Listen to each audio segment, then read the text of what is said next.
Hey, it's Joshua Gar from Android Authority. What's going on, everybody? And as you can see behind me, we are still here at E3 2015 here in the Los Angeles Convention Center. And I wanted to give you a couple of reactions to some apps and some games that we were able to take a look at earlier today.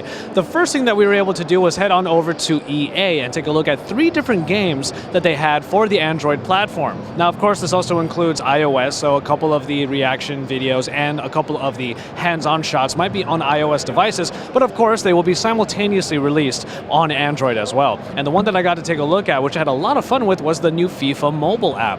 Now, FIFA obviously is one of the most popular sports games on all the different consoles, but now EA wanted to bring the same experience to the mobile platform for iOS tablets and Android tablets as well.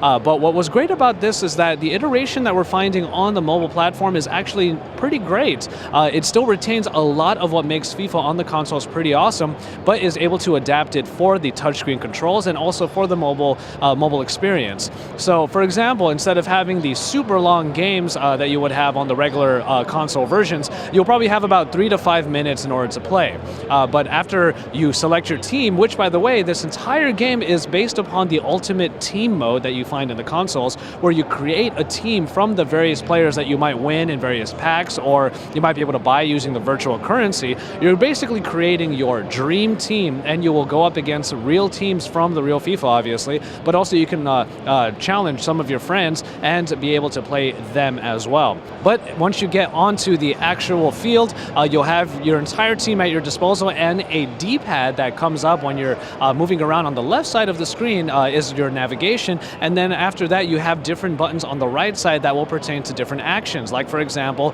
switching to different players if you're on defense, passing, and also shooting, and then everything that goes in between.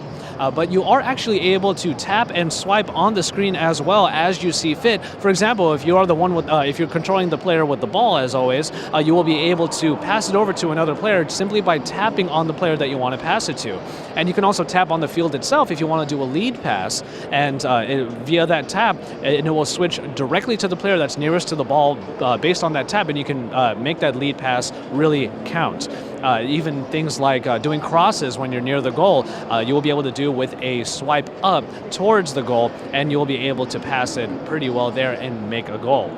So you can see in this video that the difficulty was maybe set just a little bit low because it was really easy to get some scores off. But once you do get a goal, on the right side you'll see different directional pads for A, B, and C, and you can swipe up or down or left or right for any of those to change what kind of celebration you're having at the end of scoring a goal, which is really kind of funny, and some of them are actually really funny.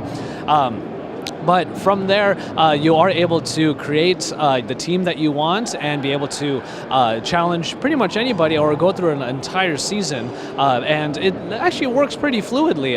Going through the textures and the details may not necessarily be as high-end as you might expect from the console versions, but that's pretty much expected. What I did like was that there was a fluidity to the movement and that all of the animations were in there, so nothing really looked that jarring and nothing looked really, let's say, canned inside.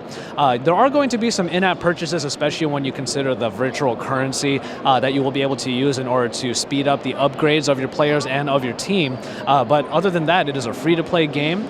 There is no gating system in terms of you can only play a certain amount of times and then you have to wait for a while to replenish those energies. That is not a system that you'll have here. So for the most part, you're getting a full-fledged FIFA experience catered to the mobile experience. Again, this is going to be released simultaneously with the console version, so you can look forward to that just before fall this year.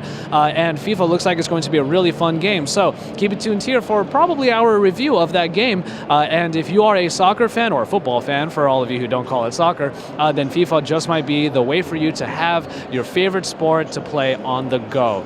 This is Joshua Vergara reporting to you live from E3 2015. Make sure you stay tuned to Android Authority for even more.